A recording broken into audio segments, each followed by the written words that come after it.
Assalamualaikum warahmatullahi wabarakatuh. Berjumpa lagi dengan Pak Fit. Bagaimana kabarnya anak-anakku semuanya? Sehat, alhamdulillah. Semuanya hadir ya, tidak ada yang izin. Alhamdulillah. Baik, sebelum kita mengawali pembelajaran pada pagi hari ini, alangkah baiknya kita berdoa bersama-sama ya.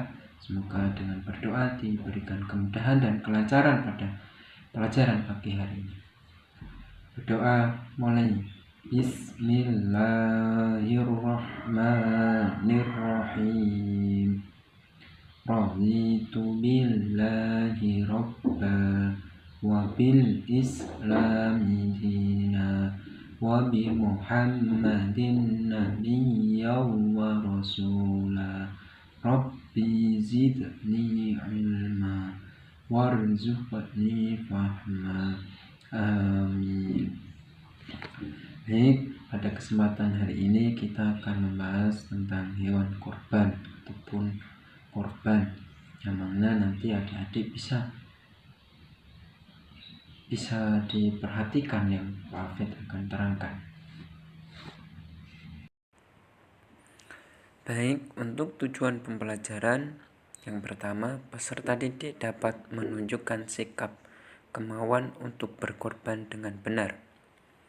Yang kedua, peserta didik dapat melakukan korban sesuai dengan tuntunan agama Islam dan syariat Islam. Yang ketiga, peserta didik dapat menjelaskan waktu dan syarat-syarat hewan korban dengan benar. Yang keempat, peserta didik dapat menjelaskan waktu dan syarat-syarat hewan korban dengan percaya diri, baik dan benar. Itu untuk pelaksanaan ataupun tujuan pembelajaran pada pagi hari ini. Baik anak-anak, materi pembelajaran kita mulai. Silakan disimak ya. Pengertian korban dan hukum korban. Pengertian korban dengan cara menyembelih korban disebut juga al-huduriyah, yaitu binatang ternak yang disembelih pada hari raya haji. Secara bahasa, korban artinya dekat. Secara istilah syara, korban adalah beribadah kepada Allah Subhanahu wa Ta'ala dengan cara menyembelih hewan tertentu pada hari raya haji dan hari tasyrik. Untuk hukum korban ini adalah sunnah muakkad, sunnah yang sangat dianjurkan atas orang-orang yang telah memenuhi syarat. Di antaranya adalah Islam, merdeka, mampu untuk berkorban, dan balik lagi berakal. Sedangkan waktu dan tempat pelaksanaan korban, yaitu waktu pelaksanaan ibadah korban ialah sesudah sholat Idul Adha dan hari tasyrik, tanggal 11, 12, dan 13 Dzulhijjah. Kedua, tempat pelaksanaan diutamakan adalah di dekat tempat sholat Idul Adha, di mana kita sholat ataupun yang sudah disiapkan oleh panitia.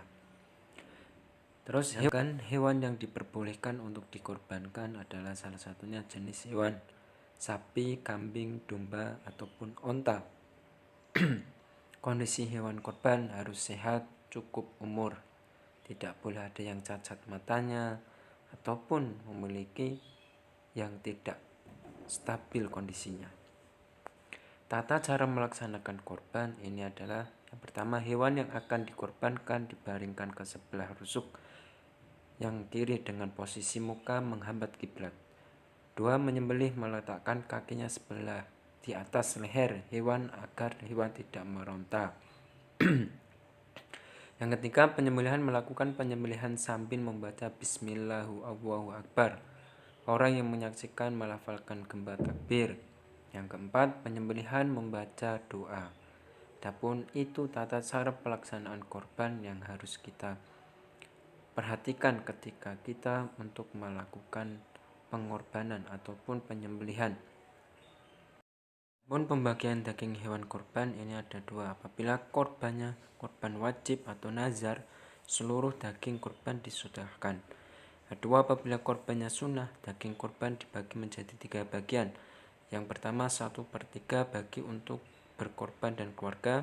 Yang kedua 1/3 daging untuk fakir miskin. Yang ketiga 1/3 daging disimpan tetapi disedekahkan untuk orang-orang terdekat.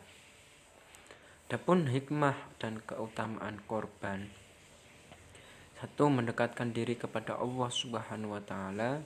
Yang kedua, menghidupkan sunnah Nabi Ibrahim alaihissalam.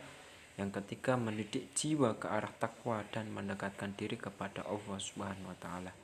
Yang keempat, mengikhlaskan sifat tamak dan mewujudkan sifat murah hati. Yang kelima, menghapus dosa dan mengharapkan keridhaan Allah Subhanahu wa Ta'ala. Terima kasih, semoga bermanfaat buat kita semuanya. Kurang lebihnya mohon maaf. Assalamualaikum warahmatullahi wabarakatuh.